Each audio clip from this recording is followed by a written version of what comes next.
हाँ जी, सभी को नमस्कार, जय हिंद। उम्मीद करता हूँ आप सब लोग अच्छे होंगे और आपकी पढ़ाई बहुत अच्छे से चल रही होगी मेरे भाई। ये बात आपको पता है। आप अपना ख्याल तो रखते हैं, किसी दूसरे के भरोसे तो नहीं छोड़ा है। तो छोड़िए भी मत, क्योंकि कोई दूसरा कर भी नहीं पाएगा। तो आज हमारा चैप्टर है सर कंजंक्शन। कंजंक्शन क्यों पढ़ना है सर? कंजंक्शन बहुत छोटा टॉपिक है, पहली बात। दूसरी बात, क्यों पढ़ना है? क्योंकि हमको एरर के सवाल मिलते हैं यहाँ पर, एरर डिटेक्शन मिलता है यहाँ पर। हमको क्लोज टेस्ट में भरने को आ जाता है। हाउ योर लगाइए, बिकॉज लगाइए, बिकॉज ऑफ लगाइए। आपको सेंटेंस कनेक्टर, बैंकिंग वाले सेंटेंस कनेक्टर, सीडीएस वाले सेंटेंस कनेक्टर में आ जाता है। इसके बाद आ जाता है क्या? को रिलेटिंग कंजंक्शन। को रिलेटिंग कंजंक्शन में ये चीज़ें आ जाती हैं, को रिलेटिंग सेंटेंसेस, है ना, यहाँ पर भी आ जाता है। उसके बाद आपसे सेंटेंस बनाने के लिए आ गया कि बताइए कौन सा है। जैसे कोऑर्डिनेटिंग कंजंक्शन क्या होता है, इनमें से बताइए कौन सा है कोऑर्डिनेटिंग कंजंक्शन। कहाँ पर कोऑर्डिनेटिंग कंजंक्शन लगता है, कोऑर्डिनेटिंग कंजंक्शन कहाँ लगता है, कहाँ पर सबऑर्डिनेटिंग कंजंक्शन लगता है। एकदम ध्यान से पढ़िएगा, मैं आपको सब लिख के बताऊंगा। सब ऑर्डिनेटिंग कंजंक्शन कहाँ लगता है, कहाँ पर कंपाउंड सेंटेंस यूज किया जाता है, कहाँ पर कंपाउंड सेंटेंस यूज किया जाता है, कहाँ पर जो है कॉम्प्लेक्स सेंटेंस यूज किया जाता है। तो ये सारी बात होगी, कॉम्प्लेक्स सेंटेंस यूज किया जाता है, इन सब चीज़ों के बारे में हमको बात करनी है। और मैं आपको बहुत सारी चीज़ बताऊंगा, ध्यान से देखिएगा। थोड़ा 10 मिनट का समय हमको दे दीजिएगा, बाकी का काम आपका है। बाकी काम आप करिएगा, उसके बाद की चीज़ें आपके लिए आसान हो जाएंगी। सबसे पहला सवाल ये है कि सर कंजंक्शन होता क्या है, एक्चुअल मतलब क्या है। Conjunction, not conjunction. क्या होता है कंजंक्शन? जंक्शन मतलब क्या होता है, ध्यान समझिए। जंक्शन मतलब होता है कुछ बहुत सारे लोगों का मिलना। जैसे रेलवे जंक्शन, तो रेल ट्रेन मिलती हैं। कन सी ओ एन, सी ओ एन जब भी लगेगा इसका मतलब क्या है, टुगेदर, यानी साथ में। यानी कुछ लोग होंगे जो साथ में मिलते होंगे, उसको कंजंक्शन कहते हैं। तो कंजंक्शन का मतलब होता है एक सेंटेंस है और यहाँ पर एक दूसरा सेंटेंस है।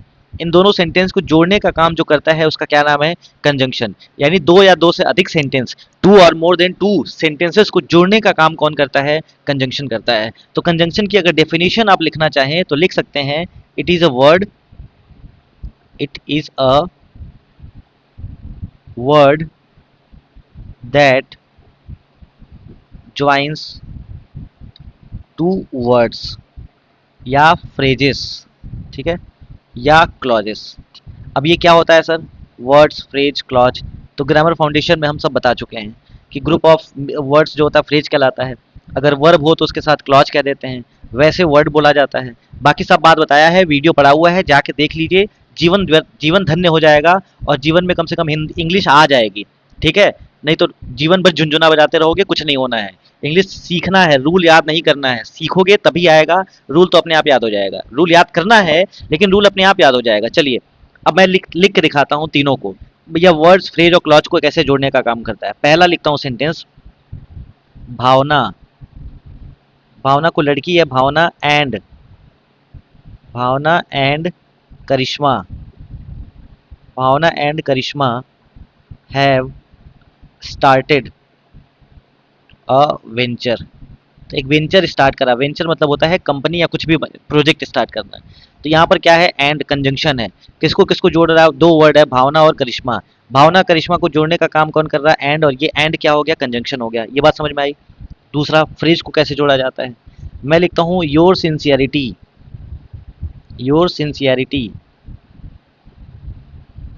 And her knowledge, your sincerity and her knowledge will play a crucial role, a crucial role. अब जितने लोग ग्रामर पढ़े हैं उनको ये बात समझ में आ गई कि ये योर सिंसियरिटी है, सिंसियरिटी नाउन है, योर एडजेक्टिव है, इसको क्या बोला जाएगा, नाउन फ्रेज बोला जाएगा। तो ये हो गया फ्रेज वन।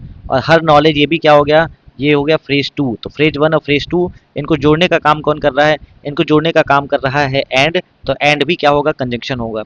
अब देखिए तीसरी चीज लिखता हूँ। तीसरा सवाल देखिए भैया, तीसरा सवाल क्या है, एक मिनट, क्या हो गया तीसरा सवाल। मैं लिख रहा हूँ किशोर is a good student and he has proved, he has proved his mettle as well, ठीक है।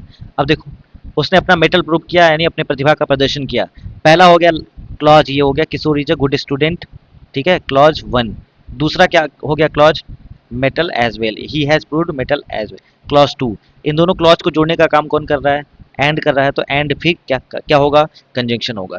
यानी कभी भी क्लॉज में देखो, क्लॉज में वर्ब आया है कि नहीं आया है, लेकिन फ्रेज में कोई भी वर्ब नहीं आता है, इस चीज को ध्यान रखिएगा। तो फ्रेज और क्लॉज के बारे में मैंने डिटेल में डिस्कशन किया है, grammar foundation video number 5 go through कर लीजिएगा। तो यहाँ पर हमने देखा कि भैया हमारे एक वर्ड यहाँ पर, एक वर्ड यहाँ पर, दोनों में बीच में आया कंजंक्शन। यहाँ पर एक फ्रेज है, इन दोनों फ्रेज को जोड़ने के लिए आया कंजंक्शन। यहाँ पे एक क्लॉज है, दूसरा क्लॉज ये, इन दोनों को उन दोनों को जोड़ने के लिए आया है क्या, कंजंक्शन। यानी कंजंक्शन जो होता है वो वर्ड, फ्रेज और क्लॉज तीनों को जोड़ता है। हमने अपने डेफिनेशन को वेरीफाई कर लिया है। अब आता है टाइप्स ऑफ कंजंक्शन। बहुत मजेदार सवाल, टाइप्स ऑफ कंजंक्शन कितने टाइप के होते हैं, टाइप्स ऑफ कंजंक्शन। तो भैया कंजंक्शन कितने टाइप के होते हैं, बहुत इजी है, दो टाइप के होते हैं भैया कंजंक्शन। लिखते रहिएगा, नोट्स बनाते रहिएगा, क्योंकि ये आपका काम आएगा, हर जगह काम आएगा। छोटा टॉपिक है लेकिन बहुत मोटा है ना। कोऑर्डिनेटिंग, पहला हो गया कोऑर्डिनेटिंग कंजंक्शन, कोऑर्डिनेटिंग कंजंक्शन। दूसरे को बोला जाता है सब ऑर्डिनेटिंग कंजंक्शन, सब ऑर्डिनेटिंग कंजंक्शन। अब ध्यान से देखिए, एक हो गया कोऑर्डिनेटिंग, दूसरा हो गया सब ऑर्डिनेटिंग। कोऑर्डिनेटिंग कंजंक्शन जो होता है वो हमेशा कंपाउंड सेंटेंस में यूज किया जाएगा। अब ये क्या होता है, ये भी पढ़ाया हूँ लेकिन फिर भी अभी बता दूंगा, कंपाउंड सेंटेंस में यूज किया जाता है। लेकिन सब ऑर्डिनेटिंग कंजंक्शन जो होता है वो कॉम्प्लेक्स सेंटेंस में यूज किया जाता है। अरे भैया ये सब क्या बता रहे हैं, इस थोड़ा बता दीजिए, आसान कर दीजिए। बहुत बढ़िया। देखो, कंपाउंड सेंटेंस का मतलब क्या होता है, कंपाउंड सेंटेंस का मतलब होता है कि जो मैं एक दो सेंटेंस लिखता हूँ, अभी तो 2 मिनट्स में समझ में आ जाएगा। पहला सेंटेंस लिखता हूँ, Himanshi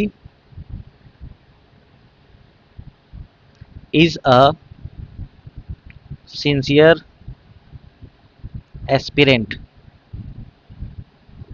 but she could not realize realize her potential।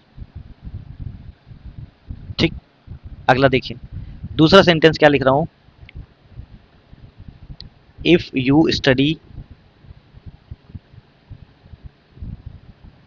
Systematically you can clear any exam, any exam. अब देखो ध्यान से, ध्यान से अगर देखेंगे तो दो टाइप के सेंटेंस लिखा है। पहला लिखा है Himanshi is a sincere student aspirant but she could not realise her potential. पहला क्लॉज हो गया Himanshi is a sincere aspirant, ये मान लो पहला सेंटेंस हो गया। दूसरा सेंटेंस हो गया she could not realise her potential. दोनों सेंटेंस का आपस में कोई रिश्ता है, मतलब ऐसा नहीं है ना कि इसके बाद ये आना ही चाहिए, जरूरी नहीं आए, जरूरी रहे ना आए। तो जब भी ऐसा कुछ होगा, दो क्लॉज हैं, दोनों एक दूसरे से इंडिपेंडेंट हैं, इस तरह के सेंटेंसेस को क्या बोला जाता है, कंपाउंड सेंटेंस। इस टाइप के सेंटेंसेस को कंपाउंड सेंटेंस कहा जाता है। और जब एक दूसरे से रिलेवेंट होते हैं, जैसे इफ यू स्टडी सिस्टमेटिकली, केवल मान लीजिए, इसको भूल जाइए आप, इसको छोड़ दीजिए, आपने लिखा है इफ यू स्टडी सिस्टमेटिकली, इसका मतलब अगर आप तरीके से पढ़ाई करते हैं तो सीधे पूछा जाएगा तो क्या होगा, मैं होऊंगा कि नहीं होऊंगा, मैं कुछ तो होगा, बात आगे बढ़ेगी। बात आगे बढ़ेगी मतलब इसके साथ में कुछ चाहिए, you can clear any exam. अगर आप सिस्टमेटिकली स्टडी करते हैं तो किसी भी एग्जाम को क्लियर कर सकते हैं। लेकिन यहाँ पर Himanshi is a sincere student, बहुत बढ़िया। उसके बाद she could not realise her potential, ये भी बढ़िया। ठीक है, यानी अब यहाँ पर सेंटेंस आया है, तो सेंटेंस जब कंपाउंड सेंटेंस होगा, इसको जोड़ने के लिए क्या लगेगा, कोऑर्डिनेटिंग कंजंक्शन। और जब इस तरह के सेंटेंसेस होंगे जो कॉम्प्लेक्स सेंटेंस होते हैं, इसको जोड़ने के लिए जो कंजंक्शन लगेगा वो सबऑर्डिनेटिंग कंजंक्शन होगा। अब इसमें लोग बोलेंगे कि कंजंक्शन है ही नहीं, कंजंक्शन यहाँ पे लिखा हुआ है, कंजंक्शन पहले भी हो सकता है, आप ऐसे भी लिख सकते हैं इसको, you can clear any exam if you study systematically, तो बीच में कॉमा नहीं लगाएंगे। अगर कंजंक्शन पहले लग गया है तो बीच में कॉमा लगाना पड़ेगा। If you study systematically you can clear any exam, इसको ऐसे भी लिखा जा सकता है, you can clear any exam if you study systematically. बस बात खत्म हो गई। ये दोनों बात आपको समझ में आया क्या, बोलो। बात समझ में आई। एक सेंटेंस आता है, एक सेंटेंस में लिखता हूं, थोड़ा देखिएगा ध्यान से, थोड़ा पेज ऐड कर लिया जाए।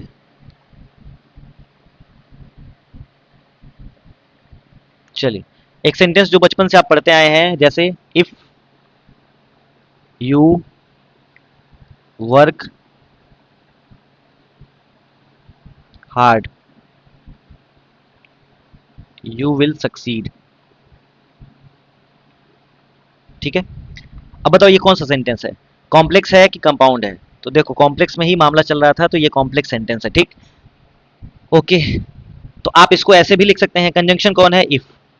आप इसको ऐसे भी लिख सकते हैं क्या, यू विल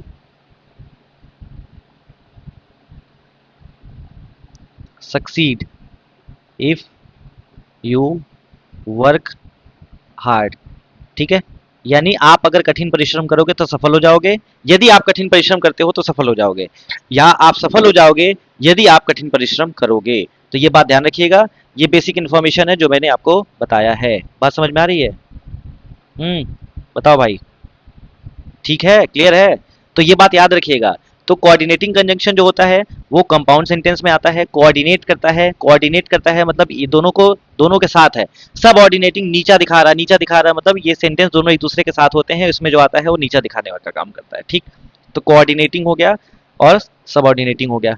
अब कोऑर्डिनेटिंग कंजंक्शन कितने टाइप के होते हैं, तो लिखिए कोऑर्डिनेटिंग कंजंक्शन, कोऑर्डिनेटिंग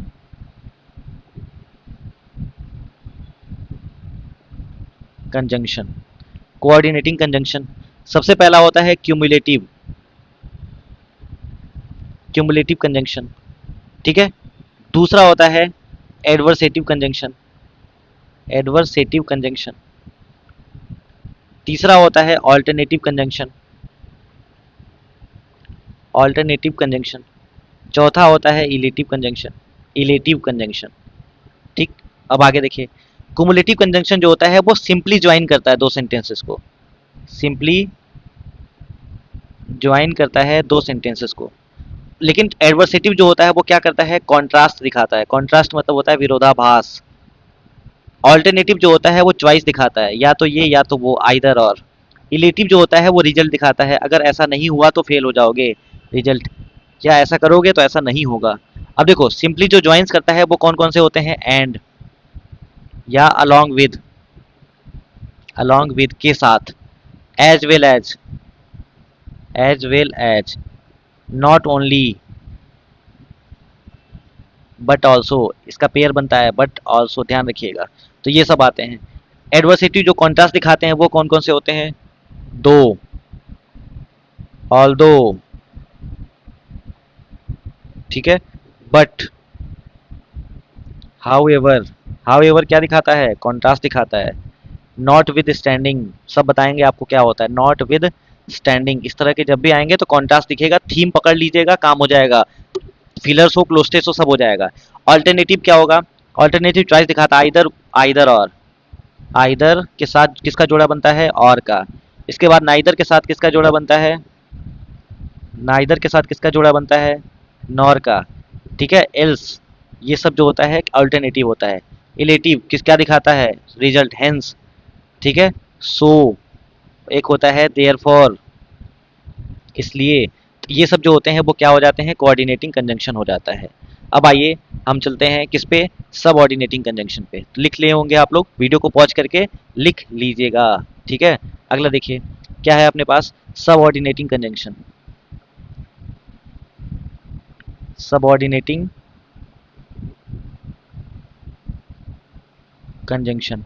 सब ऑर्डिनेटिंग कंजंक्शन का क्या मतलब है, इसमें बहुत सारी चीज़ें होती हैं, अब सबको लिखना है, सबको पढ़ना है। पहला लिखिए टाइम, टाइम दिखाने वाले जो कंजंक्शन होते हैं।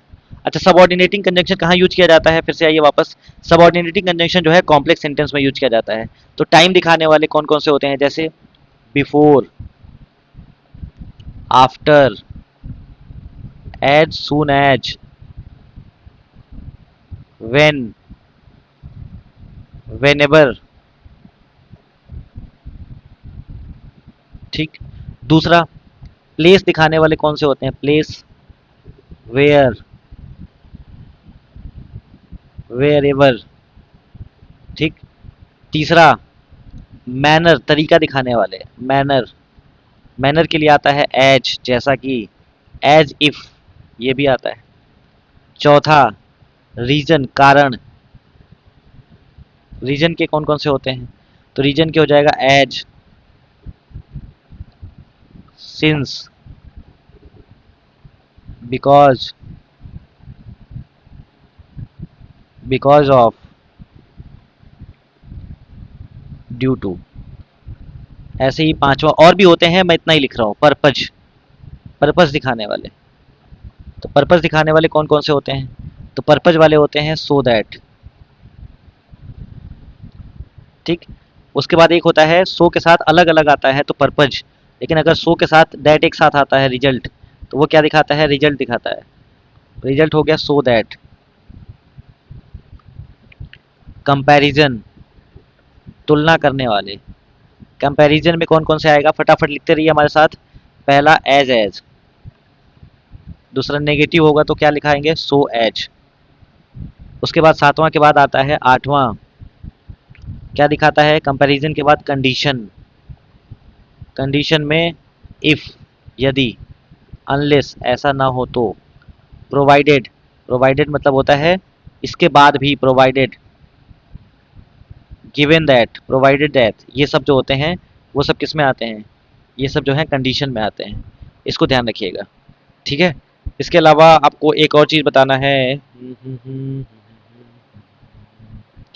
क्या था? कहाँ गया? एक चीज़ और याद आ रहा था, बता दें आपको।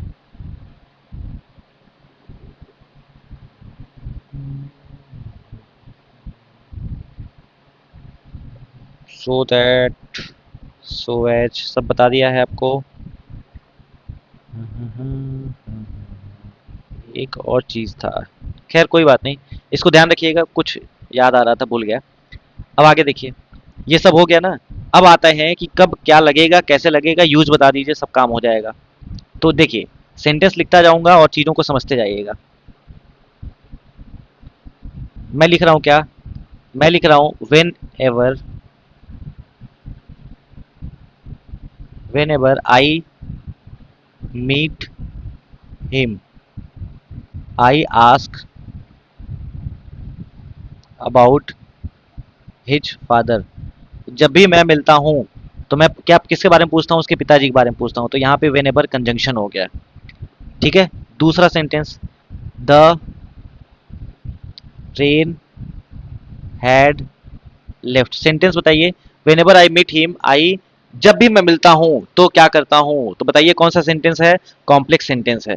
The train had left before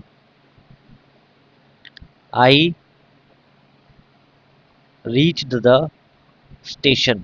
station पहुंचने से पहले ट्रेन जा चुकी थी, बचपन से पढ़ते आए होंगे। तो ये बिफोर क्या है? कंजंक्शन है। इसको आप ऐसे भी लिख सकते हैं, कैसे? इसको मैं ऐसे भी लिख सकता हूं, before I reach the station, यानी स्टेशन पहुंचने से पहले the train had left, the train had left. तो ये बात भी ध्यान रखिएगा, ऐसे भी लिखा जा सकता है। तीसरा, वोडाफोन का एक वो एडवर्टीजमेंट है, whenever you go we will follow you. Whenever you go we will follow you. देखो ये सारे कंजंक्शन है, मैं एग्जांपल ले रहा हूँ कंजंक्शन के। चलिए, अगला मैं आपसे पूछता हूँ, ये क्या है? टाइम दिखाता है। बिफोर क्या दिखाता है? टाइम। वेन एवर क्या दिखाता है? Time.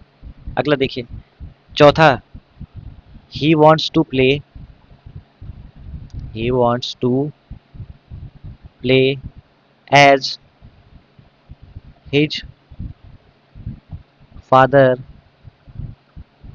played in his career, in his career। तो वो ऐसे खेलना चाहता है जैसे उसके पिता उस अपने करियर में खेले थे। तो यहाँ पर एज आया है। एज क्या दिखाता है? मैनर, जैसा, तरीका क्या है? मैनर दिखा रहा है, ठीक। तो इसको भी ध्यान रखिएगा। पांचवा, as he is a sincere employee. अब देखियो, एज का जैसे ही यूसेज बदला वैसे ही अर्थ बदल जाएगा। Sincere employee, sincere employee, he can be interested for, interested for the project. अब देखो आगे, यहाँ पर एज आया है, यहाँ पर आप इसको ऐसे भी लिख सकते हैं, he can be interested for the project as he is a sincere employee. लेकिन यहाँ पर एज मैनर नहीं दिखा रहा है, ये मैं एज क्या, जैसा कि वो सिंसियर एम्प्लॉय है, वो क्या दिखा रहा है, रीजन दिखा रहा है। तो याद रखिएगा, रीजन और मैनर दोनों के लिए किसको यूज कर सकते हैं हम, एज को यूज कर सकते हैं। ये बात समझ में आई? बोलो भाई, समझ में आया क्या? आगे बढ़ा जाए, चलिए अगला लिखिए। सारे सेंटेंस लिखने हैं आपको।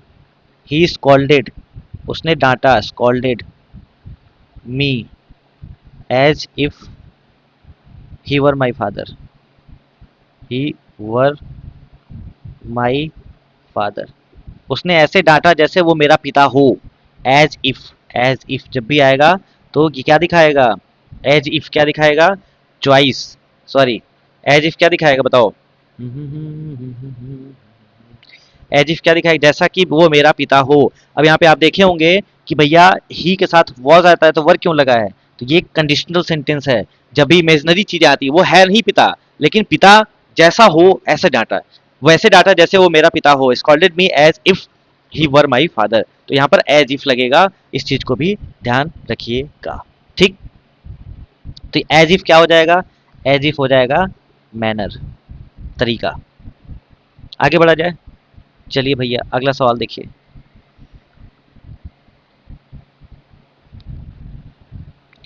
We eat so that we may live. ठीक है, हम खाते हैं ताकि जिंदा रह सके। यहाँ पर क्या है, सो दैट किस लिए आया है, पर्पज है, जिंदा रहने के लिए। नेक्स्ट देखिए, he is so intelligent that he can easily solve this puzzle।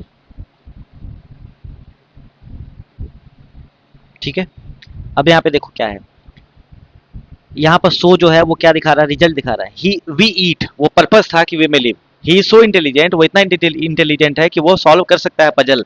तो ये क्या है, सो।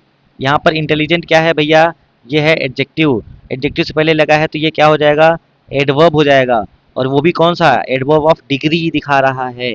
ठीक है, और यहाँ पे दैट कंजंक्शन, सो दैट हो गया पूरा कंजंक्शन, तो ये हो गया रिजल्ट। ये क्या दिखा रहा है, ये दिखा रहा है रिजल्ट।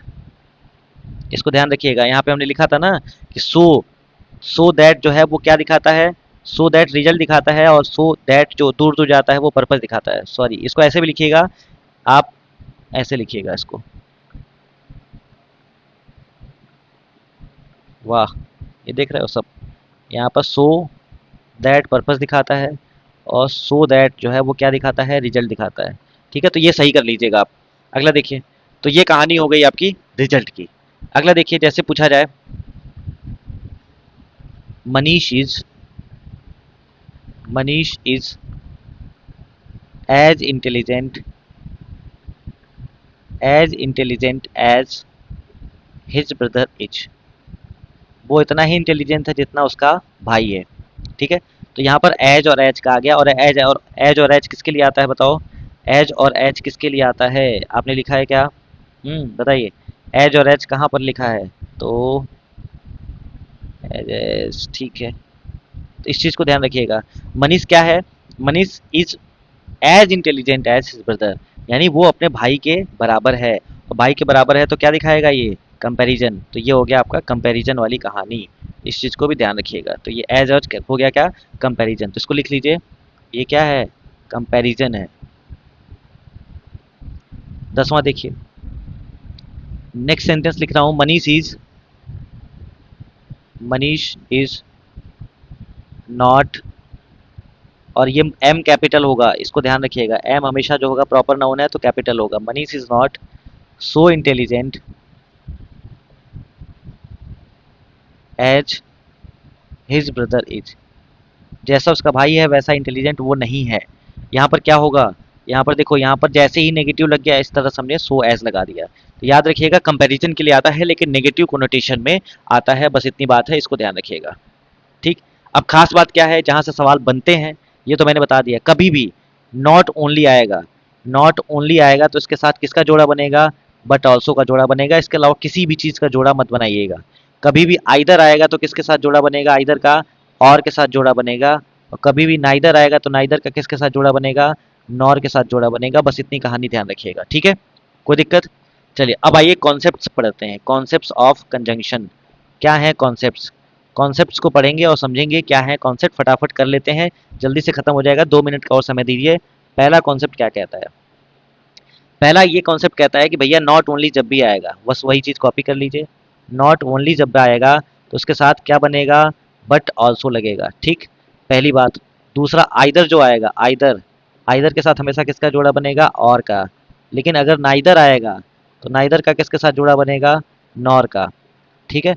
और इसके साथ कभी भी ये तीनों चीजें आएंगी, इन सब के साथ जो सेकंड सब्जेक्ट होगा वो वर्ब डिसाइड करेगा, ठीक है। दो सब्जेक्ट होगा लेकिन दोनों में से सेकंड सब्जेक्ट डिसाइड करेगा। देखो पहले, जो पहले के साथ करेगा उसमें बहुत सारे हैं, तो बहुत सारे नहीं याद करने हैं, जो कम है उसको याद कर लेना है। यानी not only but also either और नाइदर नॉर अगर आएगा तो सेकंड सब्जेक्ट जो होगा, अभी हम समझ लेंगे इसको, सेकंड सब्जेक्ट जो होगा वो किसको, सेकंड सब्जेक्ट क्या डिसाइड करेगा, डिसाइड्स करेगा, डिसाइड्स द वर्ब। यानी वर्ब क्या लगेगा वो सेकंड सब्जेक्ट बताएगा। इसका मतलब इसके अलावा जो भी आएगा वो सब क्या होगा, फर्स्ट सब्जेक्ट के अकॉर्डिंग वर्ब लगेगा। ये बात आपको समझ में आ रही है क्या, ये बात आपको समझ में आ रही है, बहुत बढ़िया। अगला देख, कुछ सेंटेंस लिख रहा हूँ, देखिएगा ध्यान से। पहला, और रूल ऑफ पैरेललिज्म भी यहाँ पे हम आपको दिखाएंगे, ठीक है। और यहाँ पर भी क्या, दूसरा क्या है, rule of parallelism, rule of parallelism, ये भी यहाँ पे लगेगा। चलिए पहला सेंटेंस लिख रहा हूँ, not only students but also teacher have या हैज शोन हिज या देयर एंगर। अब आगे देखिए, नॉट ओनली आया है, उसके बाद स्टूडेंट्स है, बट ऑल्सो के बाद टीचर है। सेकंड सब्जेक्ट कौन है, टीचर। टीचर कैसा है, सिंगुलर, तो हैव नहीं लगेगा, क्या लगेगा, हमेशा हैज लगेगा। बस इतनी बात ध्यान रखिएगा। तो ये सब्जेक्ट वन कौन है, सब्जेक्ट वन। ये कौन है, सब्जेक्ट टू। तो सब्जेक्ट टू के अकॉर्डिंग वर्ब लगेगा, इस बात को भी ध्यान रखिएगा, ठीक है। बात समझ में आ रही है, ओके।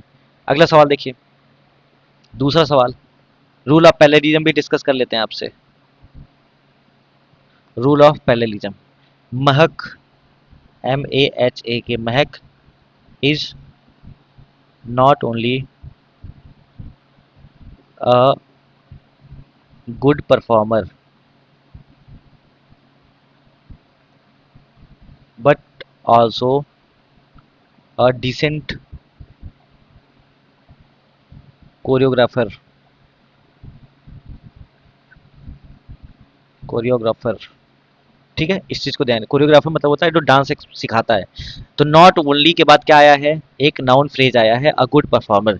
तो बट ऑल्सो के बाद भी क्या आएगा, एक नाउन फ्रेज आएगा, अ डिसेंट कोरियोग्राफर। तो कोई दिक्कत नहीं है, अच्छा है, बढ़िया है, सही है। लेकिन अगर मैं ऐसे एक सेंटेंस और लिखता हूं, देखिएगा ध्यान से, Sneha not only, not only visited Delhi but also Mathura. अब यहाँ पे देखिएगा ध्यान से, पहले नॉट ओनली आया है, उसके बाद क्या आया है, वर्ब आया है। बट ऑल्सो के बाद क्या आया है, नाउन आया है। तो इसमें क्या करना पड़ेगा, वर्ब यहाँ नहीं है ना, तो हमको क्या करना होगा, नॉट ओनली को शिफ्ट कर देना होगा, कहाँ पर, यहाँ पर। तो Sneha visited not only Delhi, आप लिख लीजिएगा कॉपी में नीचे, स्नेहा विजिटेड नॉट ओनली को यहाँ पर कर दीजिए दिल्ली बट ऑल्सो मथुरा। यानी नॉट ओनली के साथ आ गया दिल्ली, बट ऑल्सो के साथ आ गया मथुरा। रूल ऑफ पैरेललिज्म आपका सेटिस्फाइड हो गया है। ये चीज हो गई क्लियर। अगला देखिए, चौथा, you tell either me the whole story, the whole story और the summary of it, summary of it. इसका क्या मतलब है, ध्यान दीजिएगा। यू टेल, आप बोलो आइदर मी, या मुझे बताइए, द होल स्टोरी और द समरी ऑफ इट, ठीक है। Either me. अब ये गलत है कि सही है बताओ? गलत है।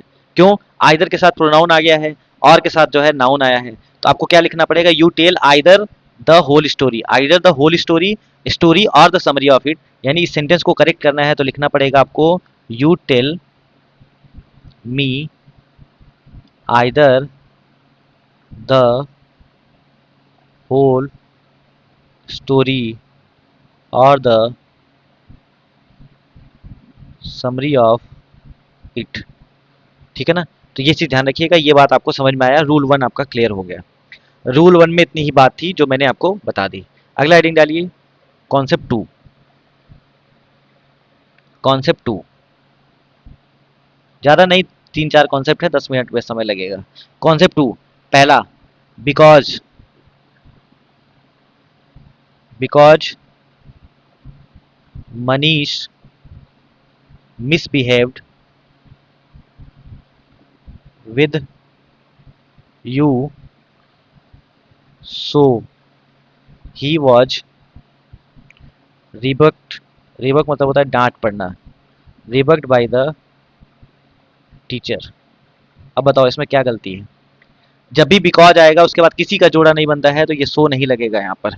Because Manish behaved with you, he was rebuked by the teacher. He was rebuked by the teacher because Manish misbehaved with you. यानी वो उसको डांट सुनना पड़ा क्योंकि मनीष ने मिसबिहेव किया था तुम्हारे साथ। ठीक है, तो इस चीज को ध्यान रखिएगा। अगला, देख के बहुत पढ़ के अच्छा लग रहा होगा लेकिन गलत है वो। अगला, as Manisha is a rich lady so she spends lavishly.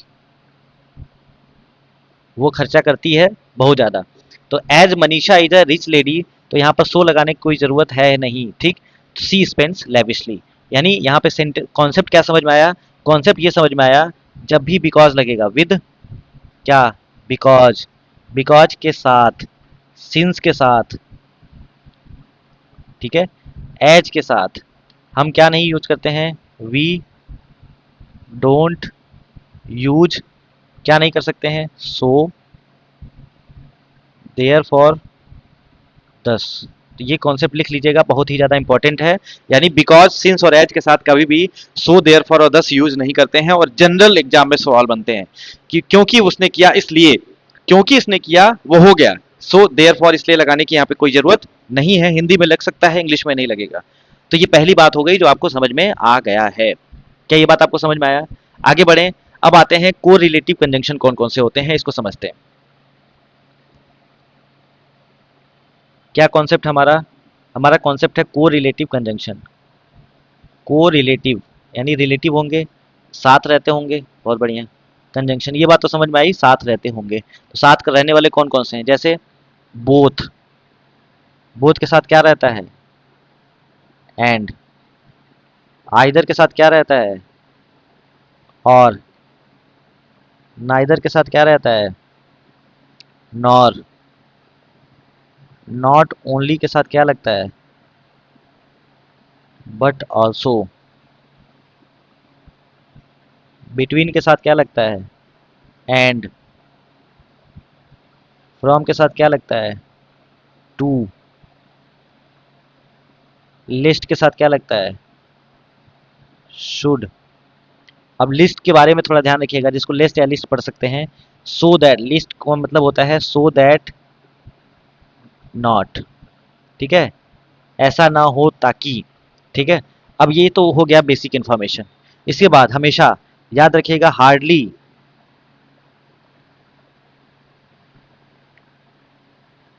Hardly, scarcely, scarcely, rarely, बेयरली के साथ हमेशा क्या लगाएंगे? वेन लगाएंगे। इस बात को रट लीजिएगा। लेकिन अगर नो सुनर है, नो सुनर है, नो सुनर के साथ हमेशा क्या लगाएंगे? देन लगाएंगे। देन मतलब तब। ठीक, तो इस चीज को याद रखिएगा, देन नहीं होगा, टी एच ई एन नहीं, T H A N, then. बात समझ में आ रही है? बोलो भाई, आया क्या समझ? चलिए अब आइए फटाफट एग्जाम्पल ले लेते हैं। 2-2 मिनट लगेगा, एग्जाम्पल लेके ख़त्म करते हैं, बस बात ख़त्म। देखिए, हार्डली, ही हैड, यहाँ पे एक चीज़ और सिखाना है, entered the classroom, classroom when the bell rang। ठीक है, अब देखो यहाँ पर क्या होगा, when लगेगा कि नहीं लगेगा? हार्डली आया है तो when लगेगा, कोई दिक्कत नहीं है, यानी देन और देन नहीं लगाएंगे। हार्डली जब भी आएगा, अच्छा RDLY, हार्डली, हार्डली जब भी आएगा तो उसके बाद कभी भी क्या लगता है, रूल ऑफ इन्वर्जन लगता है। क्या लगता है बताओ? Rule of inversion. और रूल ऑफ इन्वर्जन क्या कहता है? रूल ऑफ इन्वर्जन कहता है कि सबसे पहले हार्डली जब भी आएगा, स्कार्सली जब भी आएगा, रेयरली कभी भी आएगा, हार्डली आया है ना, तो हार्डली के बाद HARDLY, DLY, HARDLY, हार्डली जब भी आएगा उसके बाद क्या लगाएंगे? हेल्पिंग वर्ब लगाएंगे, उसके बाद क्या लगाएंगे? सब्जेक्ट लगाएंगे। तो यहाँ पर क्या हो जाएगा? Hardly had he. ठीक है, हर केस में हमेशा ही ऐसे ही बनेगा। अगर पास्ट है तो पास्ट में क्या हो जाएगा? पास्ट में अगर रहेगा कोई चीज तो डिड ही एंटर हो जाएगा, डिड ही एंटर। ठीक है, इसको ध्यान रखिएगा। और जब भी नो सुनर लगेगा, जैसे लिख लीजिए नो सुनर, एक एक लाइन कॉन्सेप्ट है। No sooner he got up from his bed then he was sent for jogging. ठीक है ना, तो इस चीज़ को ध्यान रखिएगा। जब भी नो सुनर आएगा उसके बाद क्या लगाएंगे आप? देन लगाएंगे, कोई दिक्कत नहीं है, कोई परेशानी नहीं, ये बात समझ में आ गया। ठीक है, अगला देखिए, लिस्ट का क्या मामला है? Work hard, work hard list you should fail. अब यहाँ पे नॉट दे देगा, यू शुड नॉट फेल, तो यहाँ पर नॉट नहीं लगाना। क्यों? क्योंकि लिस्ट में लिखा है सो दैट नॉट, है ना, यानी वर्क हार्ड, कठिन परिश्रम करो, otherwise you should not fail. तो ये है work hard so that you should not fail, यानी मेहनत करिए ताकि आप फेल ना हो। ठीक है, यानी work hard so that you should not fail, इसका ये कहानी है। बात समझ में आ रही है? क्लियर है बात? जैसे एक और सेंटेंस लिखते हैं, देखिएगा ध्यान से, run fast list you should, हमेशा शुड लगेगा, miss the train, miss the train, यानी तेज दौड़ो, तेज दौड़ो so that you should not miss the train, ताकि आप ट्रेन को मिस ना करें। बात समझ में आ रही है? इस चीज़ को ध्यान रखिएगा। इसी के साथ हमारा ये कॉन्सेप्ट भी खत्म होता है। अगला चौथा कॉन्सेप्ट क्या कहता है? फोर्थ कॉन्सेप्ट, फोर्थ कॉन्सेप्ट क्या कह रहा है? फोर्थ कॉन्सेप्ट कह रहा है कि जब भी बोथ लगेगा, बोथ आएगा तो उसके बाद क्या लगेगा जोड़ा? एंड का। ठीक है, और एज वेल एज के साथ कभी भी एंड का जोड़ा नहीं बनेगा, इसको भी ध्यान रखिएगा। तो सब दोनों को एक साथ देखते हैं। जैसे लिखा है Bhavna as well as his friends. अब यहाँ बताओ, हैज लगेगा कि हैव लगेगा?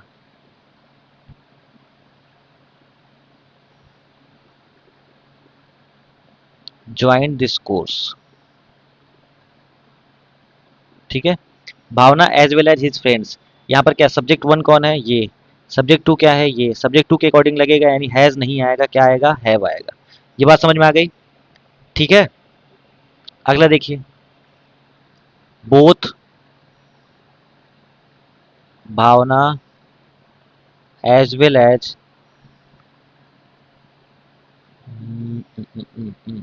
हर फ्रेंड्स, भावना के साथ हीज लगा दिया हूँ। चलो यहाँ पे मान लीजिए भावना पुरुष है, यहाँ पे भावना महिला है। ठीक है, तो हर friends has started this venture. अब ये बताओ क्या गलती है? अब यहाँ पे कभी भी बोथ के साथ जो है एज वेल एज का जोड़ा नहीं बनता है, एंड का जोड़ा बनता है। अब बोथ और एंड के साथ हमेशा प्लूरल आएगा, तो यहाँ पे हैज नहीं आएगा, क्या आएगा? हैव आएगा। इस चीज़ को भी ध्यान रखिएगा। तो हैज नहीं आएगा, हैव आएगा। ये बात आपको समझ में आ गई क्या? बोलो भाई। ये बात आपको समझ में आई। नेक्स्ट कॉन्सेप्ट देखिए। नेक्स्ट कॉन्सेप्ट क्या है? कॉन्सेप्ट 5 कंजंक्शन में। कॉन्सेप्ट 5 क्या कह रहा है? कॉन्सेप्ट 5 ये कहता है सो दैट, सो के साथ किसका जोड़ा बनेगा? हमेशा दैट का जोड़ा बनेगा। और सो के साथ किसका जोड़ा बनेगा? एज का जोड़ा बनेगा। जैसे मान लीजिए पहला लिखता हूं Harpreet, Harpreet studies, studies systematically, systematically so that he could clear this exam. ठीक है ना?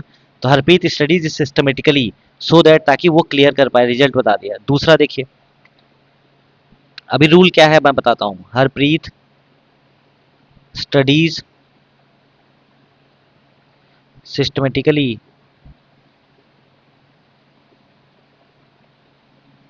सो as to clear this exam. और ये सवाल जब आता है ना तो दुनिया के कान खड़े हो जाते हैं, समझ में नहीं आता। जब भी देखो सो के साथ दैट लगाएंगे और उसके बाद कोई भी क्या क्या लगाएंगे? क्लॉज लगाएंगे। लेकिन अगर सो एज लगाया है तो सो एज के बाद हमेशा क्या लगेगा? टू प्लस वर्ब का फर्स्ट फॉर्म, या ऐसे कहें इन्फिनिटी लगाएंगे, इन्फिनिटिव। अब यहाँ पे देखिए साक्षी गवाह है, साक्षी है। ये देखिए थोड़ा ध्यान से क्या है, ये देखो Harpreet studies systematically so that के बाद क्लॉज लगा दिए, he could clear the exam. Harpreet studies systematically so as to clear this exam, यानी एग्जाम क्लियर करने के लिए उसने सिस्टमेटिकली स्टडीज करा है। तो ये रूल है आपके लिए, रूल को लिख लीजिएगा। सो दैट एक साथ जब आएगा तो हमेशा क्लॉज लगाएंगे, सो एज आएगा तो इन्फिनिटिव लगाएंगे। ये बात आपको समझ में आ गई क्या? बहुत बढ़िया। अगला कॉन्सेप्ट देखिए, बहुत मजेदार कॉन्सेप्ट है। किसका कॉन्सेप्ट है सर? ये भी सुन लीजिएगा। किसका कॉन्सेप्ट है ये भी सुन लीजिएगा। क्या है सवाल? सवाल ये है आपसे, वेन और वाइल, वेन और वाइल कब लगाते हैं सर? दोनों में अंतर क्या है? दोनों समय के लिए आता है। देखिए अभी सब समझ में आएगा। वाइल तब लगाएगा जब साइमल्टेनियस एक्शन होता हो, साइमल्टेनियस एक्शन, साइमल्टेनियस एक्शन जब भी होगा तो क्या लगाएंगे हम? वाइल लगाएंगे। वेन कब लगाएंगे?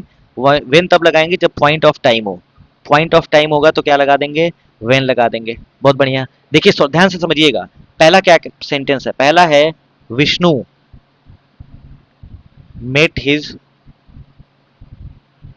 फ्रेंड वेन, या वाइल ही वॉज जॉगिंग। तो जब वो जॉगिंग कर रहा था तो इन अ पार्क, पार्क में जॉगिंग कर रहा था तो उसने मिला, अपने किससे मिला? दोस्त से, विष्णु से। ठीक है, तो साइमल्टेनियस एक्शन हो रहा है कि विष्णु से मिला, क्योंकि जॉगिंग जॉगिंग भी चल रहा था और विष्णु से मिला भी। तो साइमल्टेनियस एक्शन यानी एक साथ हो रहा है, तो क्या लगाएंगे यहाँ पर? वाइल लगाएंगे, वेन नहीं लगाएंगे। ये एकदम 100% क्लियर रखिएगा। दूसरी बात, दूसरी बात यहाँ पर लिखता हूं वेन या while. Vishnu saw his childhood friend, he became excited to meet him।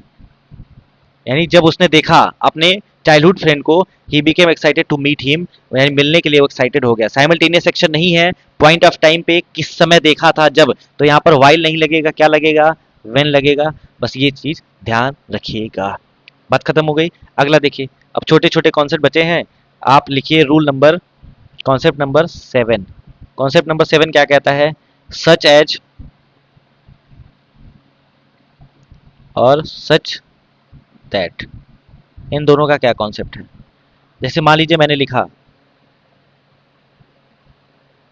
Such was her behaviour that everyone liked her. ठीक है, उसके बिहेवियर से लोग उसको पसंद करते हैं। मैं ऐसे भी लिख सकता हूं her behaviour was such that everyone liked her, such that मतलब हो गया ऐसा कि, उसका बिहेवियर ऐसा है जैसे सब लोग पसंद, इसलिए सब लोग पसंद करते हैं। बात समझ में आ रही है? अगर मैं ऐसे लिख दूं, mister Kumar is not such a candidate as we expected, तो बताइए यहाँ पर क्या है? वो ऐसा नहीं है जैसा कि हमने सोचा था, वैसे जैसे। ठीक है, इसको क्या बोलेंगे? वैसे जैसे। ठीक है, यानी वो वैसे है जैसा हमने सोचा था। तो mister Kumar is not such, यानी वैसा नहीं है जैसा सोचा था, तो mister Kumar is not such a candidate as we expected. तो सच एज और सच दैट का मतलब आपको समझ में आ गया है। अब आगे चलते हैं। अगला हमारा कॉन्सेप्ट क्या है? बस 1 मिनट और समय दीजिए। हमारा कॉन्सेप्ट क्या है? कॉन्सेप्ट ये है, उसके बाद प्रैक्टिस करेंगे अगली वीडियो में। तो सच एज हो गया, सच दैट हो गया। अगला लिखिए कॉन्सेप्ट नंबर 8, क्या? दैट। पहले दैट के लिए क्या लिखते हैं? दैट के लिए कॉन्सेप्ट लिखते हैं पहले। दैट का क्या मामला है? पहला सेंटेंस क्या है? पहला सेंटेंस में लिखता हूं, Priya asked me that who he was. ठीक है, वो कौन था। ठीक। दूसरा, I don't know, I don't know that, that where she lived, she lived. ठीक है, I don't know where, that where she lived. अब जब भी ऐसा कुछ होगा, दैट जब भी आएगा, दैट जो है और डब्ल्यू एच फैमिली का कोई वर्ड आ गया है जो कंजंक्शन का काम करेगा, ठीक है, तो दैट आप नहीं लगाएंगे, बस ये बात खत्म हो गई। यहाँ पर डब्ल्यू एच फैमिली का है तो यहाँ पर भी दैट नहीं लगेगा। यानी ये दैट लगेगा तब जब डब्ल्यू एच फैमिली का कोई भी वर्ड उसके साथ नहीं रहेगा। तो लिख लीजिए यहाँ पर रूल बना के, क्या? That will not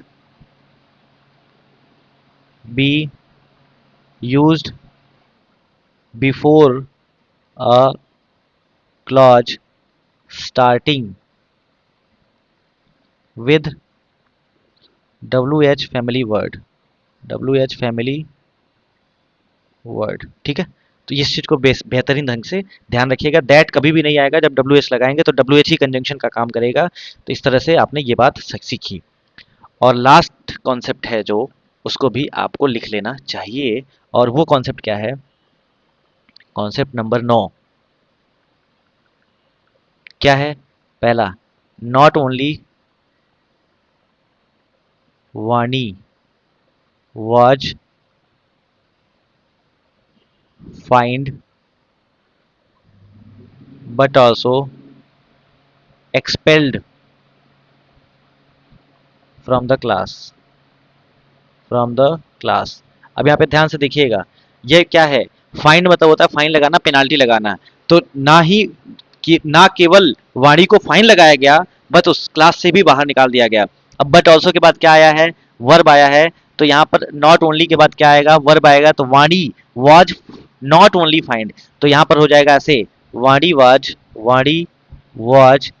not only find. ठीक है, रूल ऑफ पैरेललिज्म सॉल्व करता है।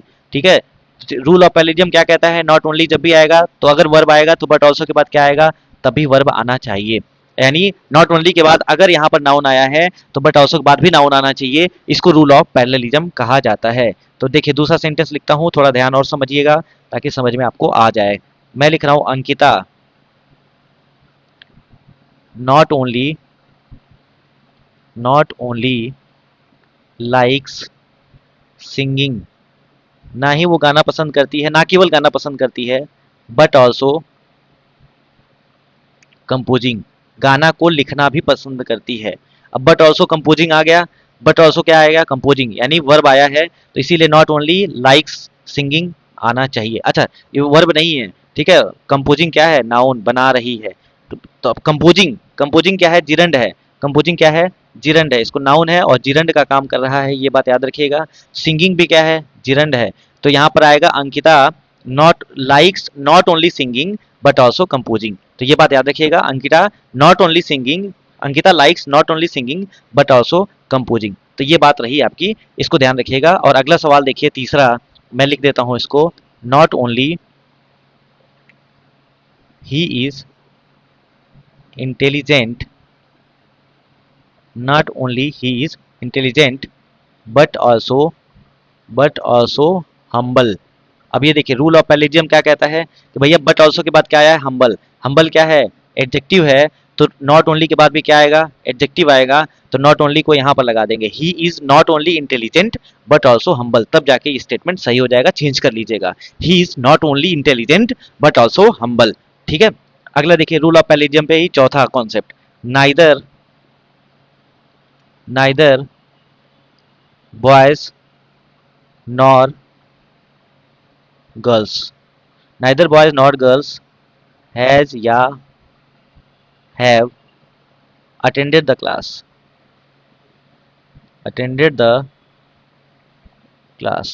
अब देखो यहाँ पे ध्यान से, नाइदर बॉयज, ना ही लड़के ना ही लड़कियां, कोई दिक्कत नहीं है, इधर भी नाउन इधर भी नाउन, हैज या हैव अटेंडेड द क्लास। अब बताओ क्या होगा, तो नाइदर नॉर जब भी आएगा सेकंड के हिसाब से चलेगा, गर्ल्स प्लूरल है तो यहाँ पे हैव लगा देंगे, हैज नहीं लगेगा। बात खत्म हो गई। अगला देखिए पांचवा सवाल, neither Komal nor her friends is या are going to participate going to participate in the event। अब बताओ इसमें क्या गलती है, सारे सेंटेंस में क्या गलती बताओ। नाइदर कोमल, ना ही कोमल, के ओ एम ए एल को, नाइदर कोमल नॉर हर फ्रेंड्स। ठीक है, अब यहाँ पर हर फ्रेंड्स आया, सेकंड जो सब्जेक्ट होगा, सॉरी वर्ब जो होगा वो सेकंड के हिसाब से लगेगा, तो इज नहीं आएगा। फ्रेंड्स है प्लूरल है तो क्या आएगा, आर आएगा। ये बात आपको समझ में आ गई होगी। क्या ये बात आपको समझ में आई, बताओ, ये बात आपको समझ में आई क्या, बताओ भैया। हम्म, चलिए अगला देखिए, एक दो चीज और है, बस लास्ट है, एक दो चीज और है, इसको लगा के हम क्लास को छोड़ेंगे। जैसे मान लीजिए, if you work hard you will get success, यानी अगर आप कठिन परिश्रम करोगे सफलता मिलेगी।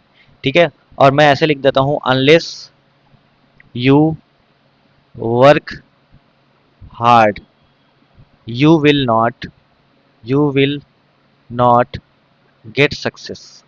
कंडीशन है, तो ये कंडीशन है, याद रखिएगा। यानी इफ और अनलेस जब भी आएगा तो ये किसके लिए आएगा, तो सब्जेक्ट सॉरी कंजंक्शन, कंडीशन के लिए आता है, कंडीशन के लिए कंजंक्शन यूज किया जाता है। तो ये बात ध्यान रखिएगा। बात समझ में आ रही है। और एक चीज और, बस एक लास्ट क्या है आपके पास, मैं लिख रहा हूं because of due to owing to इसके बाद हमेशा क्या लगेगा, फ्रेज लगेगा। लेकिन अगर केवल बिकॉज लिखा है, सिंस लिखा है, एज लिखा है, तो उसके बाद हमेशा क्या लगेगा, क्लॉज लगेगा। तो ये बात भी ध्यान रखिएगा। सेंटेंस लिख दिया जाए, अभी सेंटेंस लिख देते हैं। जैसे कहा जाए, because of because of your sincerity you have you have been given this task, यानी आपको दिया गया है क्योंकि आपकी सिंसियरिटी। तो बिकॉज ऑफ जब भी आएगा तो क्या लगेगा, फ्रेज, और योर सिंसियरिटी क्या है, नाउन फ्रेज है। इतना तो पहचान गए होंगे अब आप। अगला देखिए, because you are sincere you are sincere you have been you have been given this task. अब देखो, क्योंकि आप सिंसियर हैं, बिकॉज यू आर सिंसियर, यहाँ पर क्या है, ये क्लॉज है। तो जब भी बिकॉज आएगा तो क्लॉज लगेगा, और जब भी बिकॉज ऑफ आएगा तो क्या लगेगा, नाउन फ्रेज लगेगा। इसी के साथ सारे ही इंपॉर्टेंट कंजंक्शन के रूल होते हैं आपके खत्म। ठीक है, मैंने इंपॉर्टेंट कंजंक्शन के सारे रूल पढ़ा दिए हैं, और लास्ट में आपके लिए कोट लिखा हुआ है, थोड़ा पढ़ लीजिएगा। मजा आ जाएगा पढ़ के, आपको थोड़ा आनंद की अनुभूति भी होगी। वीडियो को रोक लीजिए और रोक के पढ़ लीजिए और देखिए फिर आपको क्या करना है। 60 दिन का समय दीजिए हमको, बाकी 60 दिन डेली टारगेट पूरा करिए, सफलता आपको मिलेगी, क्योंकि आपको सफल होना बहुत ही ज्यादा जरूरी हो गया है। ठीक है, मिलते हैं अगले वीडियो में, तब तक कंजंक्शन के कुछ सवाल भी डिस्कस करेंगे। तब तक अपना ख्याल रखिए, खुश रहिए। जय हिंद, जय भारत, नमस्कार।